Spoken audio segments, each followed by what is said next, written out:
Hey, what's going on everyone? Have another impressions video lined up for you today, and this time we are taking a look at Ghostwire Tokyo, the brand new PS5 timed exclusive from Bethesda and Tango Gameworks, who previously developed the Evil Within series, which I did play that game and its sequel, and walked away very impressed after playing the Evil Within 2. In fact, it's still a game I look back very fondly on today, just for correcting all of the main issues I had with the first game, while still delivering a really surprisingly emotional narrative. And I almost cried at the end of Evil Within 2. It was actually, I was not expecting that game to be as good as it turned out to be. So needless to say, I was actually very much looking forward to Ghostwire Tokyo. And this is a bit of an interesting one because it's a brand new IP from a studio, and it's kind of a unique game in that sense, because I think when you look at this game, it doesn't really look like anything else out there, and especially taking place in what I think is a very interesting and unused setting in a lot of modern video games, and that is, modern day Japan here. The star of this game really is its world. In fact, you have the entirety of Shibuya, Japan to explore at your own leisure, and I believe it's been recreated on a full one-to-one scale with the actual location, and so everything just has this real dense, sort of packed-in feeling to it, and it's super hyper-realistic with the way that they've sort of built out this world, and all the details that they've added in to sort of give you the sense that this is the actual place that's sort of undergone this massive paranormal event where all the citizens from the world have just seemingly disappeared. This is a horror game at the end of the day, so the game really takes inspiration from Japanese culture and horror from that side, and I think it just does a fantastic job, especially as someone who has a vague interest in Japanese culture and wanting to go to Japan one day. That is definitely one of my top 3 places that I'd like to visit when I start traveling and stuff. So this was actually a lot of fun being able to play through this game, because in a way, because everything was so lovingly crafted and put together, it allowed me to sort of, walk around and sort of sightsee, and you'll come across a lot of areas which are designated as landmarks in this game, which are actual locations in Shibuya, Japan. I'm sure that they've taken inspiration and sort of modeled things slightly differently when it comes to like level design, but for the most part, you're going to be playing this game and exploring this world, and it's going to come across that this is a real lived-in place. And like I said, I believe it is modeled on a full one-to-one scale. And so it's very impressive, the world that they've done. And it feels massive, but it actually isn't that large. It's manageable, which I really appreciate about this game, is that they didn't try to sit there and give you an overabundance of places to explore, things to see, and doing all this stuff to the point where you're just feeling overwhelmed and it feels really crowded in an otherwise sort of smallish place. Everything is laid out very nicely. There is a lot of exploration, but the game sort of opens up in different chunks, and so you're not going to be sitting here in this giant space exploring this giant world, just running off and doing whatever and then having to come back to the main story about 15 hours later. It's not sort of like that. It actually sort of gives you spaces to explore and forces you to progress the story further in order to unlock additional places for you to actually investigate and explore. And I gotta say, I really like that, because it allowed me to sort of enjoy what this game had to offer at its own pace. And like I said, you don't really feel necessarily overwhelmed by what you're seeing. It feels manageable, while at the same time being large enough for you to enjoy the atmospheric nature of what they've crafted here, and sightsee in Japan, really. And I think that Japan is a very underutilized location for video games, and so it has enough going for it to the point where it's going to feel refreshing as you explore further deeper. Because let's be honest, that the majority of games that we end up playing, most of them take place in modern day United States. New York City is sort of overused in my opinion. You have a lot of different locations and stuff like that throughout the US. But this game sort of embraces the Japanese culture and really delves deep into the lore behind a lot of their folktale lore and religion and history. And I just think it hits the nail on the head when it comes to placing you in a very atmospheric location, and one that you're going to want to explore further and really enjoy your time as you continue playing throughout the game. Graphically, they've also done a pretty good job. When I first looked at this game through videos, I didn't think it looked all that great, to be honest. In fact, I will say that playing the game in person, this game takes place specifically during the nighttime. In fact, it rains sort of on and off as you're playing the game in a very dynamic way. There's tons of puddles that sort of form over the city streets and the parks and lots and whatnot. And the entire game utilizes ray trace reflections as well as ray trace shadows to really create this hazy atmosphere. It's been nice to actually play a game that utilizes ray trace technology, and honestly I believe that the effect is what actually makes this game look suitably next gen in my opinion, because on the surface when you're looking at it, especially through a compressed YouTube video, you know, it looks good, but it doesn't necessarily knock your socks off. And I have to say that there was a number of different situations in the game when I was playing it where I actually did get the impression that I was playing a next generation experience from a graphical level. And a lot of it comes down to the clutter in the world combined with the ray traced reflections in the city streets. When you're in the interiors, they enable ray trace shadows, and so a lot of smaller objects in detail do get sharper and more diffuse shadows depending on the light source. And so I actually really enjoyed the way that this game looks, and on top of that there is a good amount of considerable detail when it comes to the texture work of this game.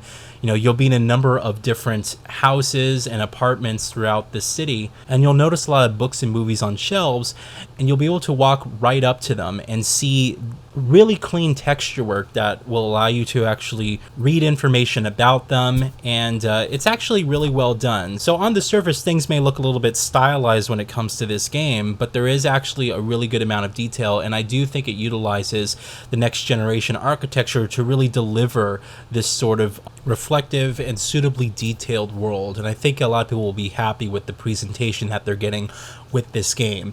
The only thing that stood out to me as not being so next gen, in my opinion, are the character models. Most of the cutscenes are actually in-engine, which is really nice. But the character models seem to me to lack a lot of the detail. They look suitably last generation, in my opinion.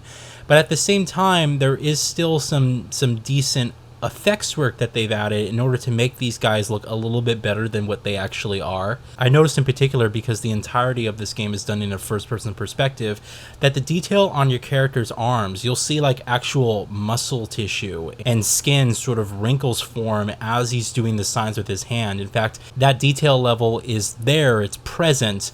But on the surface, you know, if we're talking about actual facial animations, that's what seems to be very much lacking in this game. The hair quality as well is not so great. So, you know, I feel like, you know, this is a core engine change for the developers. It's utilizing Unreal Engine 4, and their previous projects were based off of the STEM engine, which I believe was an iteration of id Tech that they sort of modified in order to create the Evil Within series. Why they made that decision surrounding that, whether it was because it helped speed up development time, or maybe because they were shifting to a first-person perspective, they were able to save on a lot of resources, I'm not really sure. But I do think that character models on the Evil Within 2 actually looked a little bit better than what we got in this game. However, where it faults on those character models, it makes up for in spades when it comes to the environments. And I think this is a game that does actually look next generation, but you'll notice it as you progress through the game. It's not going to immediately jump out to you as being a stellar looking next gen title. So I need to touch up on the combat here. This is arguably the most important, and whether or not you're going to be interested in this game sort of boils down to how this game plays and whether or not this is going to be for you. I was a bit surprised when I played this game because, you know, I saw the gameplay and I was always going to give it a chance. I thought it looked interesting, you know, and on the surface, what you're essentially seeing here is that your character's using hand signs to sort of shoot magic at these ghostly enemies. You know, you have a block button, you have different power-ups and charge attacks and whatnot. I think the best way for me to describe this game is like, imagine BioShock without the guns. It's specifically plasmid based. That's sort of what it's like playing this game. At the same time, I was actually a little bit surprised to find that this game isn't so much of a horror game as much as it's an immersive sim-style game. This game plays more like Prey 2017 than it does any action-based franchise out there. In fact, I was a little bit surprised because I was expecting this to be more action-focused, but it's not. It's more exploration-focused, completing side missions, sort of helping people pass on or saving souls, and just generally exploring the world and seeing what it has to offer. And combat, although does happen, seems to be kind of secondary to that exploration element in this game. And so if you liked games like Prey, Dishonored, any of the Arcane games or immersive simulation games that are like that, then I think that you'll actually enjoy what Ghostwire Tokyo has to offer.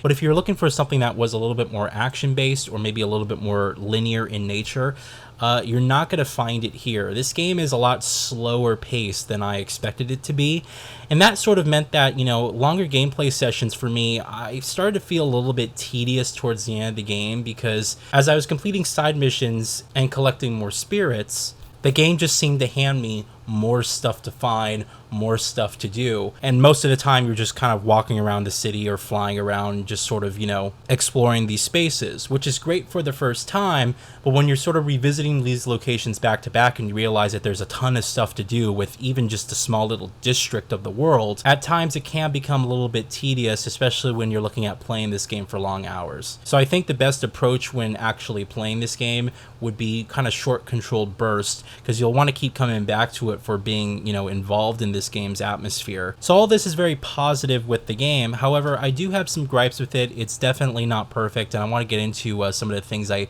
did not necessarily enjoy or feel that there needs to be some work on if they're going to continue with this game as a new series for them. For one, the biggest issue I had with this game came down to controls. I heard a lot of people complain around launch of this game that controls were a big issue.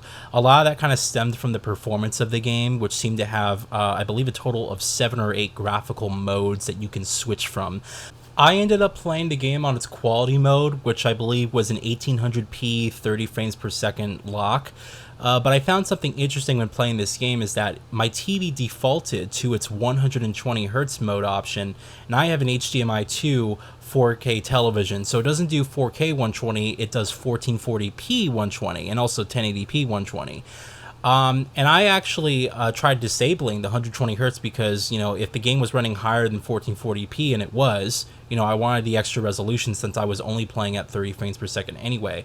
What I actually found is that playing this game at 60 Hz injects so much lag into the controls of the game that it was actually noticeable. Even though I was playing at the same 30 frames per second lock in this game, the fact that my panel was running at a refresh rate of double a 60 Hz output meant that the frame times and the input latency reduced significantly on that. It actually made the game feel at 30 frames per second very responsive versus pretty unresponsive and slow. In fact, I noticed pretty considerable lag with the way that the controls felt when outputting at 60 Hz. If you're familiar with how games like Dishonored play on consoles, again, the Prey 2017 played on consoles, and even Arcane's newest game, Deathloop, another PlayStation 5 exclusive from last year, if you're familiar with how that game plays at 30 frames per second and how laggy it feels, it sort of feels the same way here with Ghostwire Tokyo. However, the 120 Hz option that my TV defaulted to actually helped mitigate a lot of those issues I had with the sense of responsiveness to the controls. But it's not just that, I want to say.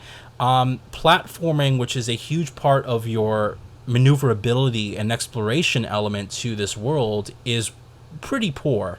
This game represents the worst of first-person platforming, and I find it a little bit unacceptable in this day and age. You'll have these different abilities. In fact, you'll see it as I'm playing through in this gameplay in the background. You'll have the ability to sort of fly around the world and glide and hover and do all this kind of cool stuff. And this helps immensely with you trying to collect certain spirits and all these different items across the world. It helps you navigate the world much more seamlessly and much more quickly without being relegated to the dangers of being on the street where there's tons of enemies patrolling around and you could possibly engage in start and stop gameplay.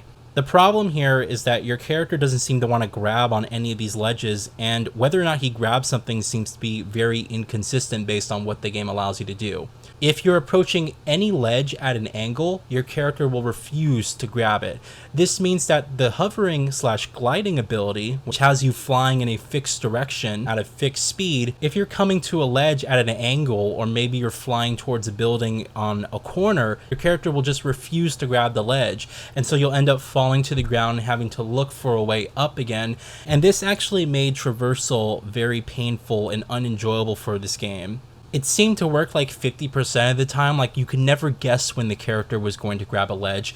It was pretty consistent as long as you were facing the ledge straight on. But again, anytime that you came at it from an angle, especially when you were flying around the map, that could be very difficult because, you know, you may be flying from a distance at a weird angle, and you can't turn in time because, you know, again, you're flying at a fixed speed. The controls are a little bit slower for the camera. And so, you know, you end up just hitting the wall and then falling back down to the floor. Luckily, there's no fall damage in this game, which just helps immensely. You know, that helps make the traversal a little less painful. But any single time I had to engage in first-person platforming, and there's a lot in this game, I just groaned. This game, again, represents the worst of first-person platforming, and it needs a lot of work, I feel, and a lot more variation in his animations to be able to grab certain ledges, just the consistency as well. I touched upon performance and the different graphical modes a little bit earlier, but I also want to say that any of the issues that people had with the inconsistent frame times for the game seem to be corrected. Again, I played this game in quality mode and enjoyed a pretty smooth 30 frames per second. However, the frame rate did dip when things got really, really hectic, and there's a lot of full screen effects and tons of particles. My God, there's so many particles that are just in your face. And so I noticed that on perfect parries, where basically if you block at the last possible second of being hit, the game would stutter for like half a second and then just continue on playing as normal. So, and this seemed to happen, you know, reoccurringly as I started to do perfect parries against, you know, enemies and bosses in particular. The game would like consistently stutter when you had, you know, all these people up in your face and tons of particles and any sort of full screen effects. The game didn't seem to be that stable when it came to that. However, you know, if you compare sort of the launch code, which this game apparently ran at an unlocked frame rate for almost all of its options, and an inconsistent frame time on top of that, the game is much improved with its current graphical options, and I enjoyed playing this game at 30 frames per second. There's also a 60 frames per second mode, including one that does have ray tracing, but it does reduce the resolution down to 1080p. So depending on what your preference is, if you're fine with lower resolutions, you know, you'll be able to enjoy a lot of the graphical niceties that this game has to offer. And I believe there's something for everyone here, especially if you have a TV that supports VRR, which I do. Sony just won't support. Some of those unlocked frame rate modes would actually be pretty nice, and you'll be able to play the game at a much higher frame rate with a much higher resolution and without any of the annoying stutters that inconsistent frame time would bring you. And before we end it here, I'll touch upon the story a little bit. So I was someone who was very impressed with what Tango did with The Evil Within 2. In fact, The Evil Within 2 storyline was surprisingly emotional, and I caught myself almost crying towards the end of that game. I was like completely invested in the characters, their motivations, the great soundtrack, and the writing, and I really just felt like, you know, it was a studio that really everything came together with that project, and they delivered something that was truly astounding. If you haven't played The Evil Within 2 or any of the Evil Within games, while I would recommend you play the first one so you understand the story elements, it is not required. But the Evil Within 2 storyline is surprisingly emotional, and I was hoping that some of that would be inherited here with Ghostwire Tokyo.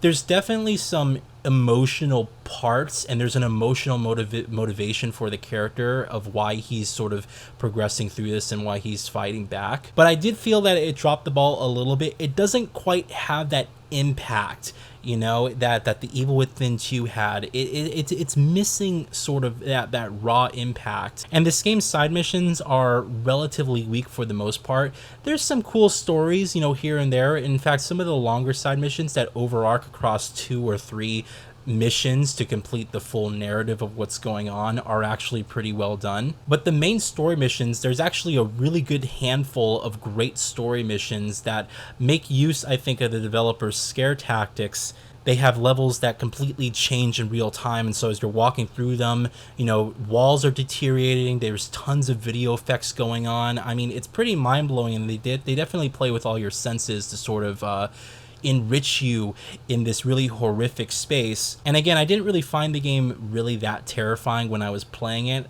In fact, during my entire 25-hour playthrough of this game, there was one jump scare I came across.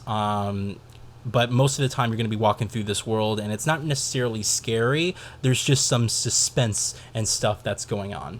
So that being said, I feel Ghostwire Tokyo is a solid effort from a studio that's definitely trying to do something creative and something interesting with the genre, and I absolutely appreciate that. However, I just don't feel it ever hit the heights of The Evil Within 2 and everything that just came together so well in that experience. It doesn't quite match that for me. But what we have here is one of the very few, you know, current gen only experiences that I do think makes use of the extra graphical horsepower to create this sort of atmospheric environment that you're gonna want to explore and you're gonna want to be part of, but could still use some work in other areas. Like I mentioned, the character models seem to be what's really lacking the most. So overall, I enjoyed my time with Ghostwire Tokyo. I thought it was a good game, and I'll be looking forward to whatever Tango Games creates next, whatever that next project will be, whether we'll see another entry in the Ghostwire franchise, perhaps with a different location. I can see this game sort of encompassing many different areas throughout the world and the history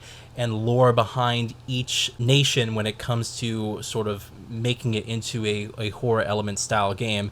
I think that could be really interesting if they decide to do something like that. So that's it. I hope you guys enjoyed this impressions video. I will be back with another one very soon. And if you played Ghostwire Tokyo, let me know what you guys thought about it. If there's anything I missed or should have mentioned, feel free to put that in the comments. And until then, I will see you guys later. Thanks for watching.